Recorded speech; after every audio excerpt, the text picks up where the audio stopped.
요즘 어린이병원은 독감에 걸린 어린이 환자들로 그야말로 북새통입니다. 올 봄 독감 환자는 평년 같은 시기에 7배 이상으로 2001년 이후 최고치를 기록하기도 했는데요. 최근 유행은 어린이, 청소년들이 주도하고 있고 예년보다도 다소 길게 이어지고 있습니다. 이렇게 독감이 기승인 이유가 뭘까요? 안녕하세요. 소아청소년과 전문의 방인국 원장입니다. 일반적으로 겨울철과 봄철 두 번의 유행 이후에는 급격하게 감소했던 것과 비교하면 올해는 6월 말 이후에도 유행이 꺾이지 않고 장기화하고 있는데요.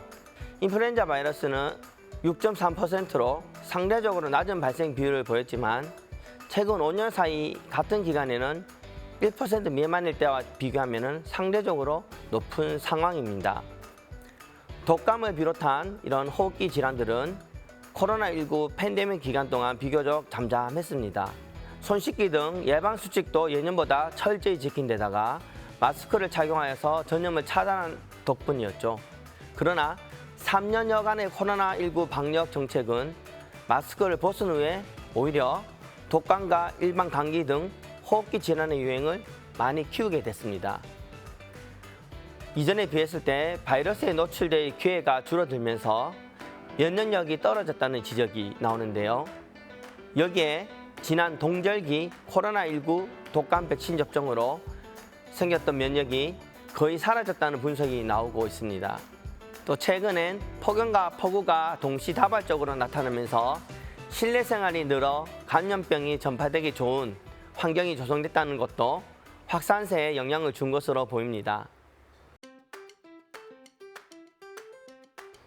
독감은 발생률은 소아에서 높은 편입니다. 그러나 만성 질환자의 경우에는 폐렴이 합병되기 때문에 사망률이 고령자에서 더 높습니다. 또한 심장질환이나 허파질환, 콩팥질환 등의 기저질환이 악화되어 사망에 이르는 경우도 드물지 않습니다.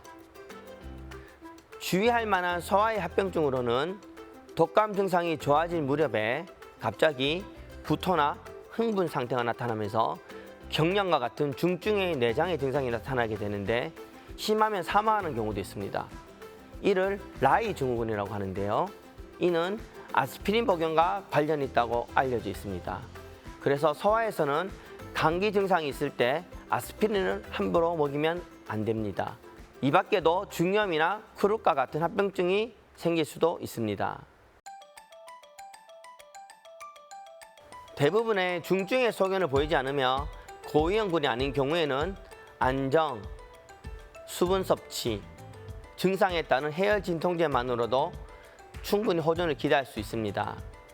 그러나 합병증 발생 가능성이 많은 고위험군들, 65세 이상 노인, 2세 미만, 만성호흡기 질환자, 고혈압을 제외한 심혈관 질환자, 대사 질환자, 신경계 질환자, 암 환자, 면역 질환자, 임산부 등 그리고 심한 증상을 보이는 환자들에게서는 항바이러스제를 치료할 필요가 있습니다.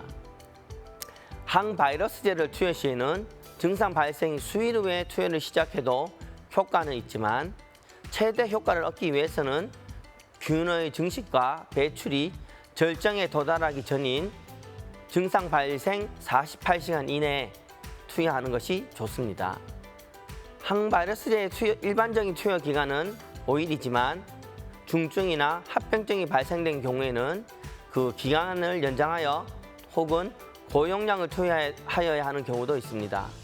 이런 항바이러스제의 부작용으로는 부역, 구토가 동반될 수 있으나 음식과 함께 복용하면 빈도를 줄일 수 있고 안면부종, 설사, 기침, 두통, 기관지 경련, 호중구 감소, 단백뇨 등의 부작용도 있을 수 있습니다. 평생 한 번만 맞아도 되는 감염 주사와 달리 독감 주사는 매년 맞아야 하는데요. 그 이유가 독감 바이러스는 변이가 심하기 때문에 그리고 면역 지속 기간도 6개월에 불과하기 때문입니다. 독감 예방 주사는 기존의 독감 바이러스를 예방할 뿐만 아니라 그 해에 유행할 것으로 예상되는 독감 바이러스에 대한 면역 기능을 갖도록 매년 새로 생산하게 됩니다. 백신으로 인체가 항체를 만들기까지는 시간이 걸리므로 독감이 유행하기 2주 전까지는 맞는 것이 효과적인데요. 통상적으로 한국에서는 10월에서 다음해 4월 사이에 독감이 급증하는 추세를 보이고 있으므로 항체가 형성되는 기간과 예방 효과, 지속 기간 등을 고려해서 9월 하순에서 10월 사이에 맞는 것이 가장 좋습니다. 늦어도 12월 초에는 접종하는 것이 좋습니다. 그리고 과거 독감 백신을 맞은 적이 없는 6개월에서 9세 사이에 소아는 1개월 간격으로 2회 접종을 받아야 합니다. 독감 예방 주사는 60년 이상 사용되어 왔습니다. 그리고 세계적으로도 매년 3억 명 이상이 접종을 받고 있기 때문에 아주 안전한 접종으로 평가받고 있습니다.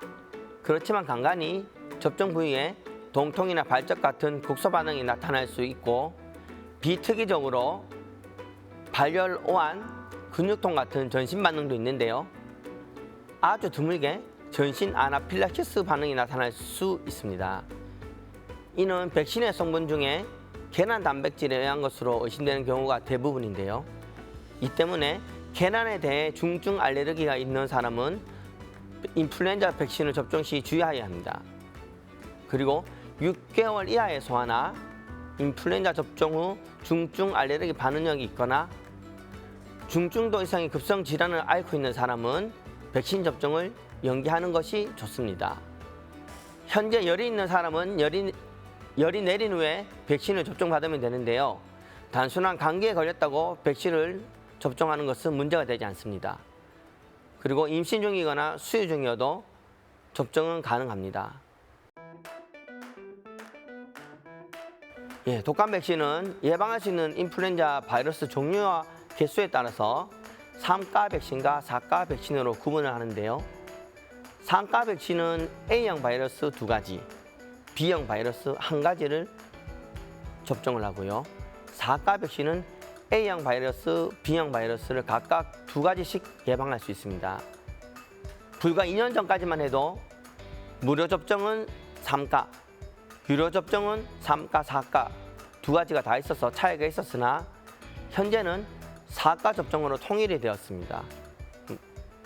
그러므로 무료에 대한 약의 차이점은 없고요.